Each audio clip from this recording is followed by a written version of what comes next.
Hi friends, मैं हूं आपका दोस्त जयेश। आपको अपने यूट्यूब चैनल पे स्वागत करता हूं। मेरे देसी पोल्ट्री फार्मिंग करने वाले सभी भाइयों के तहे दिल से धन्यवाद करना चाहता हूं कि आप हमारे चैनल से जुड़े हुए हैं और हमारे वीडियो को आप देखते हैं, लाइक करते हैं और कमेंट करते हैं। सबसे पहली बात है कि देसी पोल्ट्री फार्मिंग में अब बारिश का समय चल रहा है, तो हमारा जो फार्म है वो फार्म में हमें देखा जाए तो जो बिछावन होता है वो ज़्यादा गीला हो जाता है। कई ऐसे फार्मर भाई हैं जो नई फार्मिंग करते हैं देसी पोल्ट्री में, तो उसको जो रोग प्रतिकारक हैं उसके बारे में, रोग के बारे में उसको इतना पता नॉलेज नहीं होता। तो सबसे पहली बात यह है कि जो हर एक देसी पोल्ट्री फार्मिंग करने वाले भाइयों से जो फर्श हैं उसको, जो नमी है वो अपने फार्म में ना बने, इसलिए आपको सूखा बिछावन रखना है। अगर आपका फार्म में जो गीला बिछावन हो जाता है तो आपको उसको पलटते रहना चाहिए और नया बिछावन डालता रहना चाहिए, ताकि उसमें जो नमी है वो कम हो सके और आपको जो बीमारी, आपके जो मुर्गियों में जो बीमारी है वो ना आए। अगर आपके फार्म में जो बीमारी एक बार आ जाती है तो आपको उसको रिकवर और पोल्ट्री जो आपके जो देसी बर्ड्स हैं उसको बचाने में बहुत दिक्कत हो जाती है। बारिश में ज़्यादातर देखा जाए तो गीला बिछावन के होने से ज़्यादातर देखा जाए तो ज़्यादातर कोक्सीडियोसिस हो जाती हैं और कोक्सीडियोसिस में जो आपका जो देसी बर्ड है वो बहुत कमज़ोर हो जाता है, डायरिया हो जाता है। अब देखा जाए तो सबसे मेन बात कोक्सीडियोसिस है, उसके बाद देखा जाए तो डायरिया है, उसके बाद देखा जाए तो CRD हो जाती है, कोराइजा हो जाता है। तो मेरे देसी पोल्ट्री फार्मिंग करने वाले भाई जो भी हैं, उससे सबसे पहली बात तो ये है कि आप अपने फार्म में जो बिछावन है उसको कभी भी इसमें नमी बनी रहे इस तरह से मत रखें, उसे सूखा जितना हो सके इतना सूखा रखें।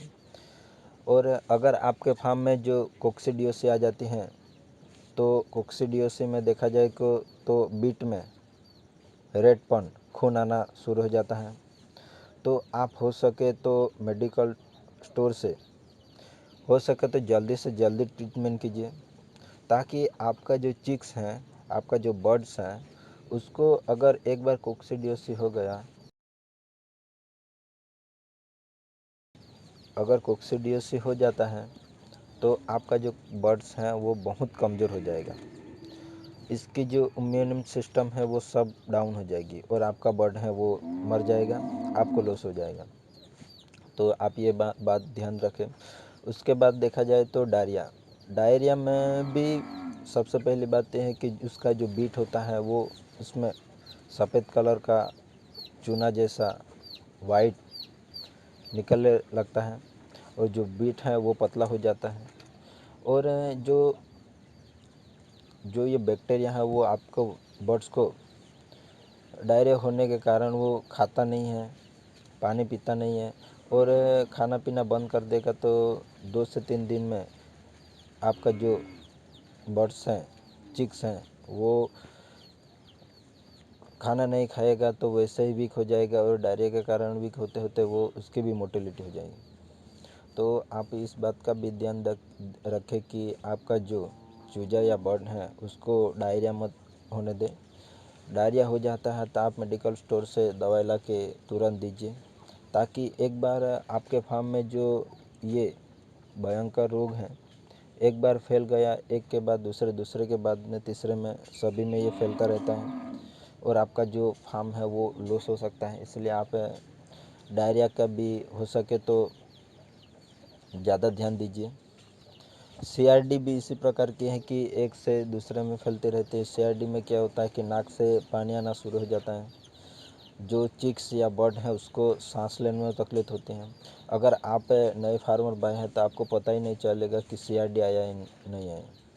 अगर आप रात में लाइट बंद करके या जो चीज़ों के पास जाते हैं तो उसको घर घर से आवाज़ आती है, तब भी आप सोच सकते हैं कि CRD आ चुका है और तुरंत इसका भी इलाज कीजिए। कोराइजा में